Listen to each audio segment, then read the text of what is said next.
Vegas, and welcome to Chris Garcia, the Conservative American. And we now have Miracle Mondays. We used to have, I don't know what we call our Fridays, but we have Miracle Mondays, which my good friend Robert Farmer from Team Challenge, he is the center supervisor. And I have my good friend Eddie Warren. We're so blessed that he came back. I didn't think he would ever talk to me again after he poured his heart out for a half an hour and you could not even hear it. So I did watch this show because I remember what we said so I could watch it. But I was so mad. I was so sad in myself. No worries. This dude was really telling some great stories. And when the world couldn't hear any of it, but we're going to talk to him again. And Robert, how you been doing, man? How's God been blessing you? I've been doing great. I'm just everything over there. We have a good house over there at the Teen Challenge Center. A lot of good guys pouring into those guys, and it's a full-time job. So we have a great staff there right now, and Eddie's one of the upper-level students. So it's good having when you have good people around you. It's a lot of good stuff happens. So God's been blessing us a lot with. Blessings, donations, God provides. So, don't he? He provides all the time.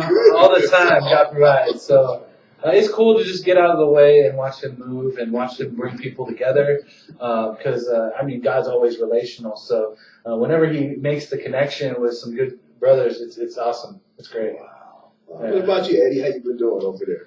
I've been doing well. Things are going good. Like Bob said, we have a pretty good house right now. We got some really good brothers in there right now. I can see God moving in the house. A lot of it says in Ephesians, it's the spirit of unity and the bond of peace with the brothers. And I see the spirit flowing through there and bringing us in unity. In one accord together as one. It's pretty awesome. So things are going good, and I know good things are to come too. I see the move in the house coming, and it's growing. So yeah, I think it's doing really well. Wow, that's excellent. So Robert, tell me what's coming up over at Team Challenge. What's going on? I know you guys got a lot of stuff coming up. Yeah, for most importantly, we have our car show. It's in April, and it's going to be right here out in front of our center here at 720 South 9th Street. Your guys' address is similar, right? It's 716 South 10.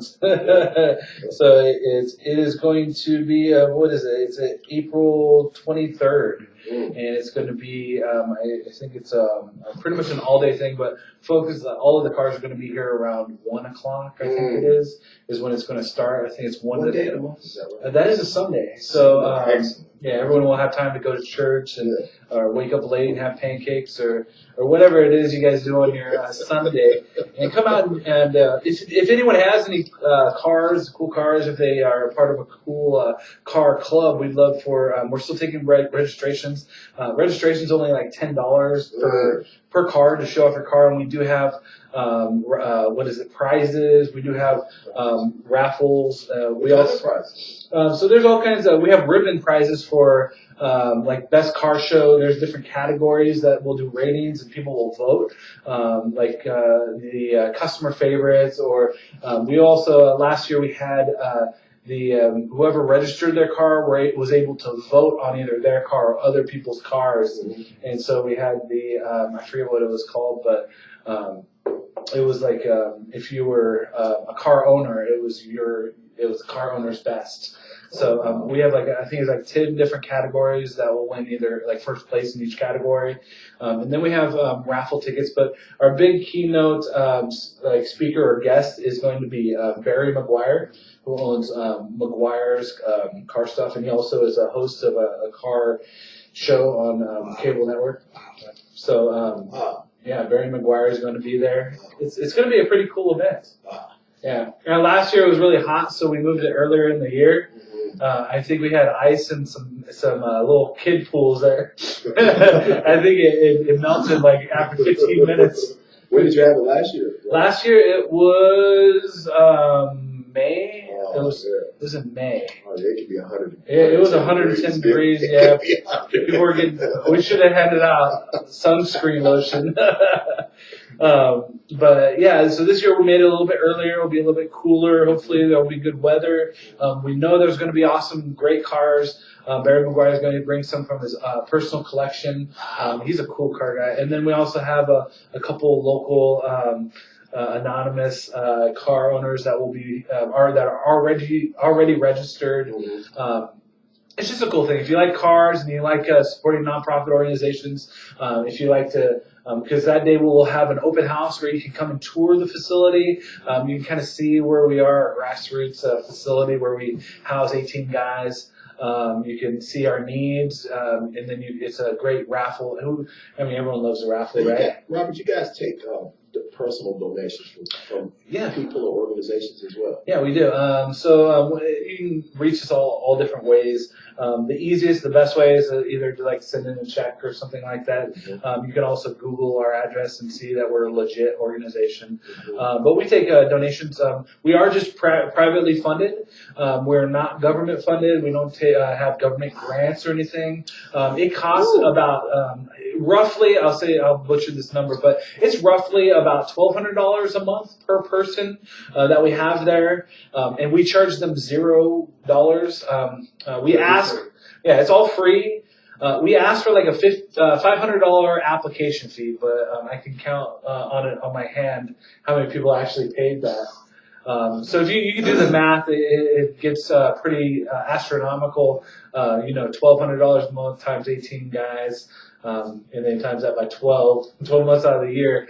It's that much private funding that we need to raise. But we do events like this car show that kind of helps out. And like I said, the raffle is a good thing. We'll sell raffle tickets. There's all kinds of good prizes, good goodies you can raffle off.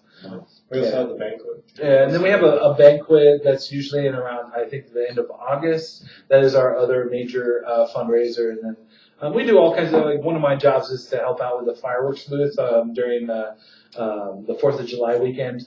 We sell fireworks. Our location that we used to be at is in North Las Vegas at a Walmart parking lot. But we usually sell all kinds of fireworks. So if you guys buy fireworks, we will have a location to be disclosed soon. Wow. Yeah. Eddie, tell me a little bit about how Teen Challenge, how it's changed your life, because you guys are doing just amazing work over there. I'm definitely, as we get into the show, I want to see exactly how, if you're a young man, how you can ask to be in Teen Challenge if you're trying to change your life. But Eddie, just tell the people, because the last time, unfortunately, I know we were joking about it, but I was really so sad because you gave just extraordinary testimony about how God has changed your life and what Teen Challenge has done. So just tell the people again. Okay. Yeah, a little overview is my background is about 22 years in drug addiction, alcoholism, in and out of jails, in and out of institutions, rehabs, everything. So, born and raised in San Diego, California, pretty much a normal childhood, but about 15 years old, I started doing crystal meth, and I just progressed from there to heroin. Whatever, alcohol was always there, was always on the table, and I had these periods of my life where just blackouts, for I don't remember how long I missed years, about 22 years. Wow. So, but anyway, leading up to Teen Challenge, I made a 22-year run of just destruction and sin in my life, man. And like I said last time, I'm going to say it again because this is huge. I believe everyone needs to hear it. It's just one big identity crisis. Outside of Christ is an identity crisis, and the sin I committed outside of Christ was my identity crisis. I didn't know who I was in the Lord and who I was created to be. I believe we all have an original creative value in the Garden of Eden, And Christ restored us back to that through the cross. So, but coming up to Teen Challenge, I was on the streets. I was in southern Utah on the streets, and I remember I got a phone call from my mom. I was just in and out of hole-in-the-wall motels. I was shooting meth and heroin. I was a mess. I was close to death. I knew I was going to die. She did too, and she, my mom was great. I love my mom. She loves the Lord. So shout out to you, Mom. So she calls me and she's just begging me. I found this place in Las Vegas. It's Teen Challenge, and they help. It's Christian based, and I know you love God, and deep down, and will you go? So I did. I accepted, and I went, and it wasn't easy from there. Like I was talking about last time, I had my ups and downs, and Robert seen me through this whole last almost year and a half of my life. And I came and I left and got ahead of myself, got ahead of God, and I fell out there. And did it a couple times, went to the streets, and within a few days I was back on from doing meth and back doing heroin again. And just destruction. And I like I was saying last time, I was in this hotel down here on Fremont and went back to the street, and the last night before I came back to Teen Challenge, I had that guy rush that motel room and put a gun to my head.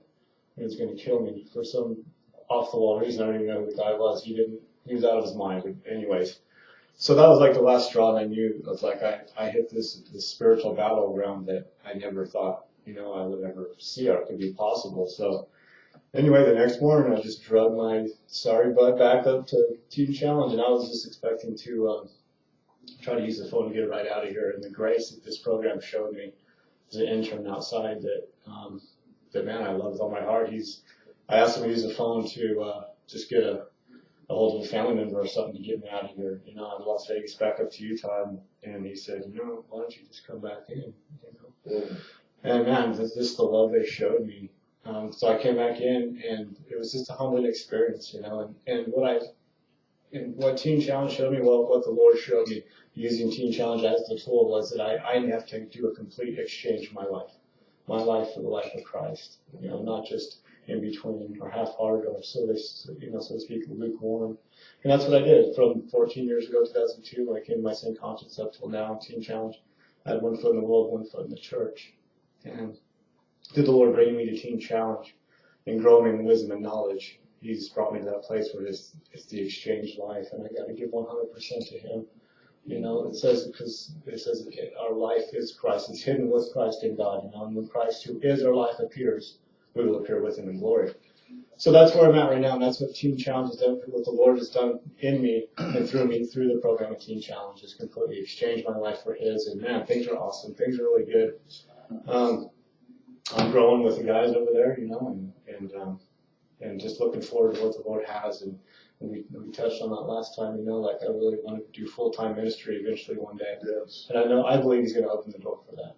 So yeah, Teen Challenge, man, it's a huge tool that the Lord uses in people's lives. Wow, that's amazing. You just came back and that's huge. I've seen nothing but love in this Las Vegas Teen Challenge. It's amazing. Robert, what is the change you've seen in there? With Eddie, it's been good. This time around, it's been great. Refining his leadership capabilities, and it's one of the hardest things and one of the coolest things. Being a leader in a program like this is you're able to see someone's potential.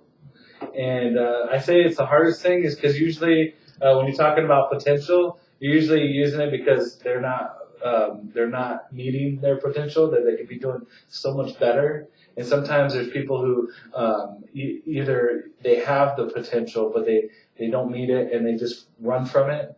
Or there's those ones that actually rise up to their potential. And Eddie's one of those ones who I think I know that God's going to do something crazy cool. And this time around, it's something different in him. He's being more humble. He's just instead of running, he's kind of biting the bullet, biting down, and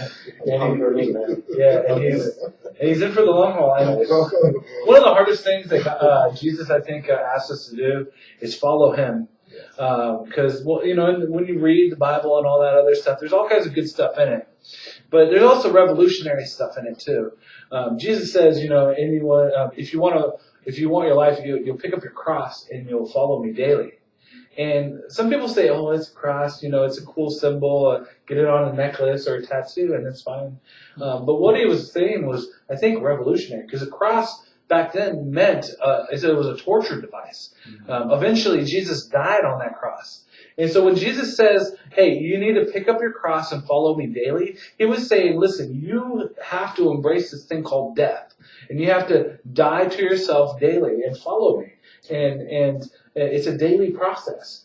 So when Jesus says, pick up your cross and follow me daily, he's like, listen, die to yourself daily and follow me straight to the death.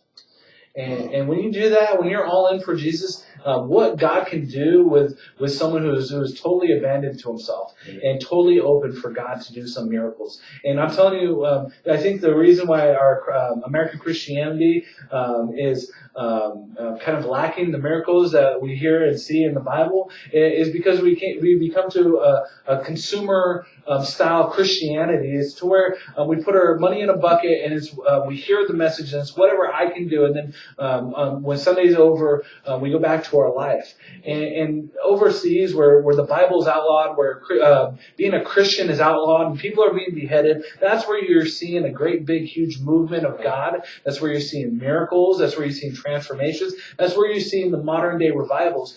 Because here, honestly, we're too rich for our own good.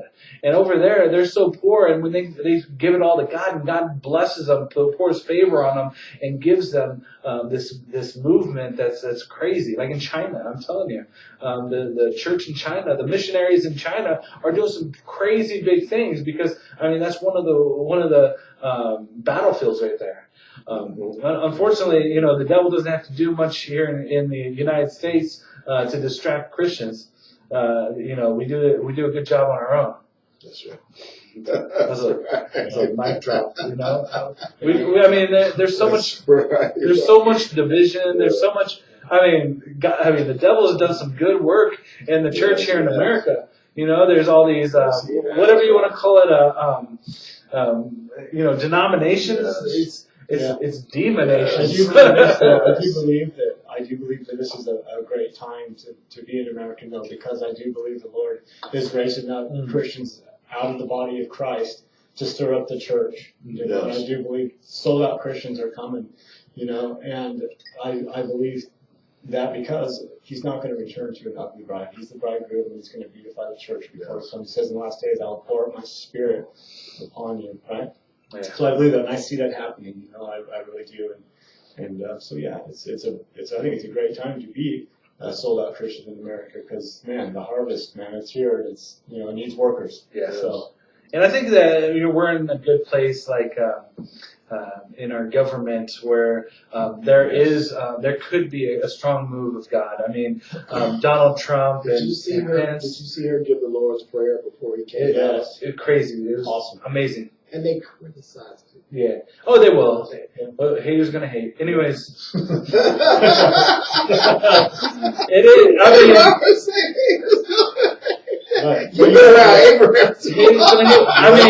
I got a little. Where there's any flow of the Spirit, there's going to be resistance. Yeah. And if you're not going through resistance, well, then you're not fighting a good fight. And maybe the place, your destination that you're fighting for, isn't big enough. I'm telling you, I've heard this story about why the Bible is written in story form. It's because we can relate. A good story has a main character.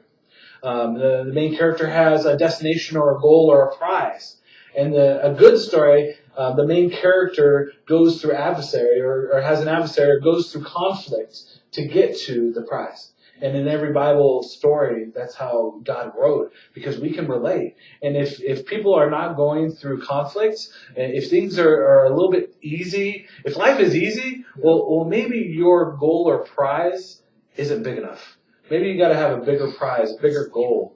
And I'm telling you, in the Christian life, man, we can't we have the biggest goal, that's heaven. And we're going to go through conflict. Jesus says, in this world, you will have trouble, but he says, be of good cheer because I have overcome the world. And it's cool because, being a Christian, you can see the strength in a Christian's fight. You see the perseverance, and perseverance is continuing on a course of action in spite of difficulty. And I really think back to like Donald Trump and all that stuff. Like we have like the potential to be a Christian nation again. And honestly, you read I say the Bible.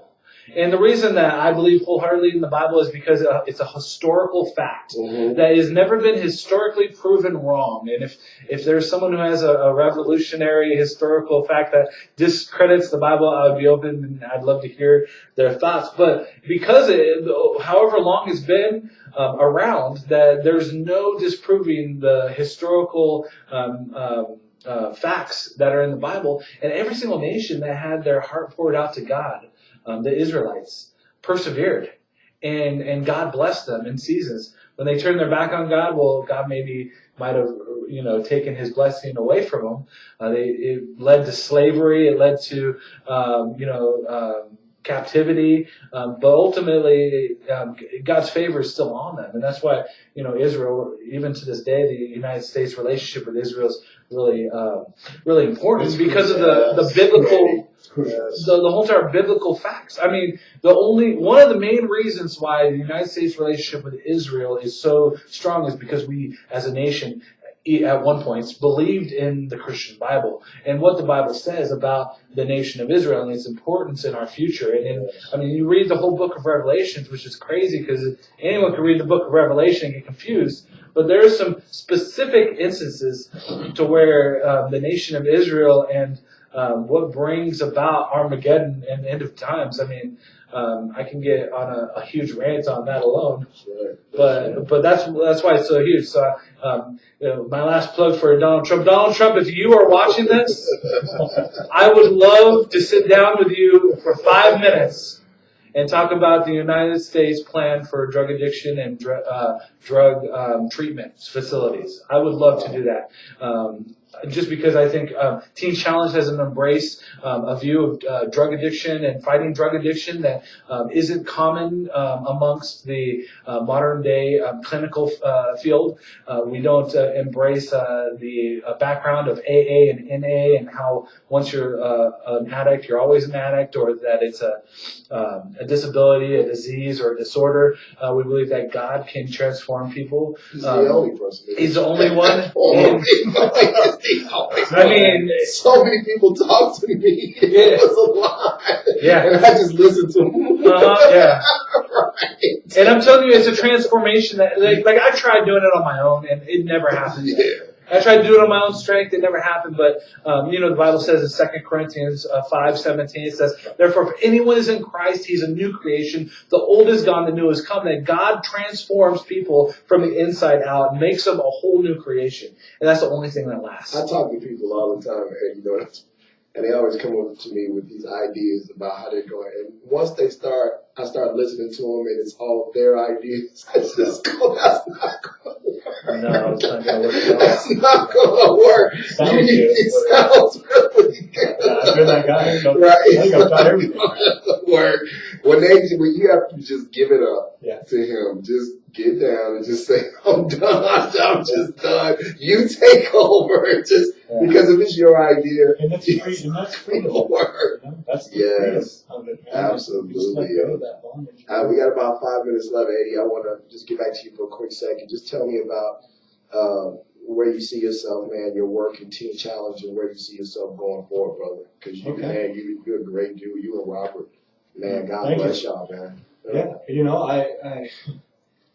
I don't know. Here's the deal. Like you just said, I'm in the surrendered state right now, and like I said last time, the two most beautiful words I've ever heard and I believe exist are in Christ. And I know that He's going before me, as it says in the Word. I know He's going to open doors. Like I mentioned earlier, my ultimate goal, is ministry. At some point here, and then hopefully in the near future, I want to help people that struggle, and help people that are lost. I love Matthew 6:33 says it often. I love it, seeking first the kingdom. And here's the key word, and His righteousness. And then He adds everything to you. So, you get to love people the rest of your life, put off the tent, go home, Every time you come on here, and I told him this the last time, God didn't give me many gifts. I'm not good looking. He didn't give me many things. But one of the things that He did give me was when I come in contact with people, He gives me little visions. And like when I saw my wife, I knew that was my wife. When he always gives me little things, man. And I tell people it's not for me to keep, good or bad, because sometimes I have to warn people. I say, well, look, don't. And I know that's not me. That's a gift that He's given me. He gives people certain gifts. And every time I have him on, I already see him in front of his church. I don't know what it is, man. It's something. Every time I see him, he's talking to me as a pastor already. You know what I'm saying? Robert? Like I already see him in front of his. It's just something about this dude, man. He has such a calming effect. I think he will have such a calming effect on his flock. Yeah. He's been through it. They know he's sincere.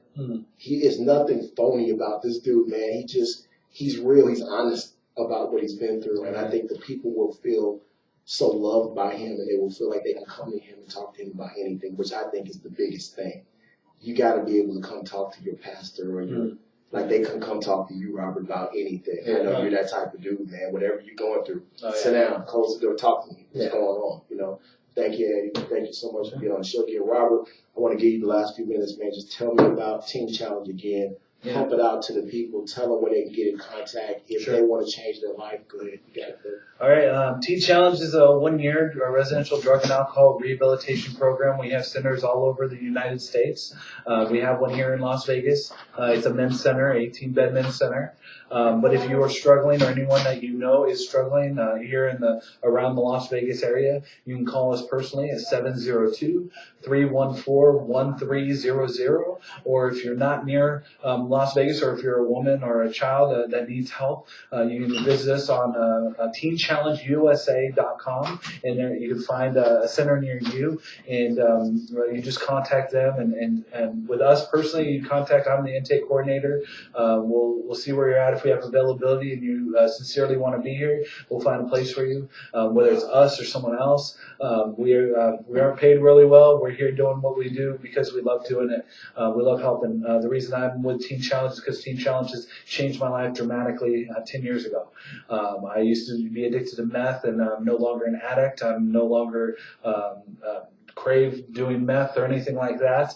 10 years later, I'm here giving back, helping guide other men to get free from their addictions, to live a life free from that, and live a life from God, the way that God created you to be. So if you know somebody who's struggling, pass along our information. Teen Challenge, the best, most successful program in the United States, 86% success rate. It's the best, and it's the most expensive. No, it's a free program. You don't need Medicaid, you don't need insurance, you don't need millions of dollars. It's not the Betty Ford clinic. You can come, we'll take you as you are. Now we do ask for a $500 application fee. If you can't handle that, I'll take you in for free. So you contact us, contact the Teen Challenge Center near you. Seek help, seek help. If you know somebody who's struggling, pass along the information. Don't hoard it. Tell them that there's hope, and there's hope. I was one of the guys, before we stop, I was one of the guys that people were determined that was hopeless. I'm here to tell you that there's hope for anybody and everybody, that God is the hope. He can transform anybody. The 1 Corinthians 15:33 says, don't be misled. Bad company corrupts good character. Well, you have to want to do good and separate yourself. And Teen Challenge is that good place where you can change. Wow. All right. Wow. Absolutely. Thank you guys so much. Robert Farmer, the center supervisor, Eddie Warren. I'm telling you, this guy's going to be pastor. I see big things for Robert as well. I see Robert just growing, not just for Teen Challenge, but I think that one day you joked, and immediately, and I didn't want to cut you off when you were joking. God said it's not a joke, it's not funny, that one day you will sit with presidents and kings. So that, tell them it's not a joke. That one day they will ask to sit down with you and talk to you about what can you do to help with the situation. So that's right. That was kind of scary. I didn't want to interrupt you when you were talking, but they're going to ask to talk to you one day. I would love. I mean, I guess it's cool. We'll end here. We have another whole entire half an hour talking about that. That's right. Thank you so much. Thank you so much for watching Chris Garcia, the Conservative American Teen Challenge. Donate, call. Don't forget the car show is coming up in April. They're doing big things right across the street downtown in Las Vegas, Nevada. Thank you for watching. God bless America and God bless our troops. Wow. I'm glad.